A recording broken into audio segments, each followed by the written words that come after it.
Hello guys, I'm Hasta with WTI and I am home alone right now. My husband's at work and that's why I didn't want to cook for myself, but I have this canned tuna from Bumble Bee, which I love. This is the chunk light tuna in water from Bumble Bee, and I love having this at home because if there's an emergency and I don't have anything else but tuna, this is what I'm gonna use for my salads.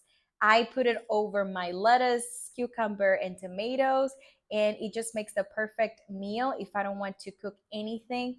I also use it as a snack. So if I ever have guests or I want a snack for myself or my husband, I take this chunk tuna and I mix it with some mayo, and it makes the perfect topping for your crackers.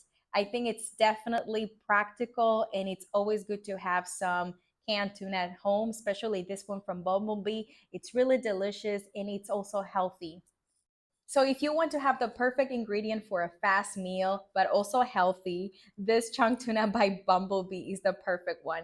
I love it. I always have at least one can at home because we never know. Sometimes we're sick, we're not in the mood for cooking. So we just take a canned tuna and we prepare anything you can imagine. Even tacos I have made with this. So yeah, this one's delicious. I think you're going to love it, but that's just my point of view.